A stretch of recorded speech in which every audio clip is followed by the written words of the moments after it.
Bonjour à tous et bienvenue dans cette deuxième vidéo. Aujourd'hui, nous allons corriger la partie béton armé de l'épreuve d'accès à la licence professionnelle en génie civil, Meknes, session 2023-2024e. Comme d'habitude, on va parcourir les exercices pas à pas, expliquer les méthodes et donner des astuces pour réussir. N'oubliez pas de liker la vidéo, de vous abonner et d'activer la cloche pour ne rien manquer. Posez vos questions en commentaire si quelque chose n'est pas clair. B1. La résistance d'un béton B25 à la compression à l'élu sous chargement courant pour une section rectangulaire. Réponse A. 14,17 MPa. Explication. On applique le facteur de réduction pour l'élu sur la résistance caractéristique du béton B25 pour le calcul sous charge courante. B2. Quel état ne correspond pas à l'élu? Réponse B. État limite d'ouverture de fissure. Explication. L'élu concerne les états limites de résistance, stabilité et équilibre. L'ouverture de fissure appartient aux états limites de service, ELS. B3. Poteau de section 25 x 50 cm puissance 2, section minimale amine. Réponse D. 9,12 cm². Explication. La section minimale d'armature est calculée selon la norme pour assurer la ductilité et éviter la rupture fragile. B4. Poutre simplement appuyée, section 25 x 50 cm, charge G égale 30 kN par mètre, Q égale 100 kN. Réponse B. 18,99 cm². Explication.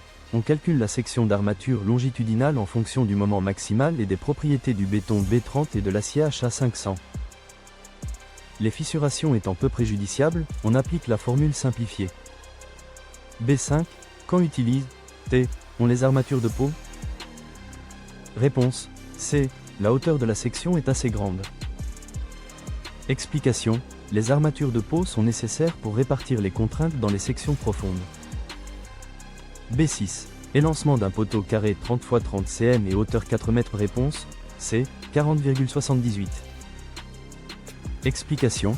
L'élancement se calcule comme le rapport hauteur, dimension caractéristique, tenant compte de l'inertie des poutres associées.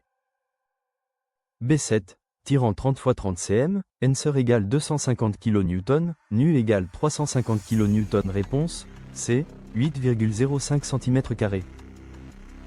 Explication. On calcule la section nécessaire en fonction de l'effort ultime et des propriétés de l'acier HA500 et béton B25. B8. Noyau central d'une section circulaire de diamètre des réponses B. D4. Explication. Le noyau central correspond à la zone comprimée pour éviter le flambage local dans une section circulaire. B9. Module de déformation longitudinale EJ2N d'un béton B30. Réponse D. 34179,56 MPa. Explication. Le module d'élasticité longitudinale se calcule selon la norme pour le béton B30. B10. Déformation des armatures HA500 dans le domaine plastique. Réponse B. 2,17 PER100. Explication. L'acier HA500 atteint le domaine plastique lorsque sa déformation dépasse epsilon égale 2,17 PER100, ce qui correspond à la limite d'élasticité conventionnelle. Voilà, c'était la correction complète de la partie béton armé. Si cette vidéo vous a aidé, likez, abonnez-vous et activez la cloche pour ne rien rater. Laissez vos questions en commentaire, je vous répondrai avec plaisir. Dans la prochaine vidéo, nous corrigerons la partie résistance des matériaux. Restez connectés pour la suite de la correction complète de l'épreuve.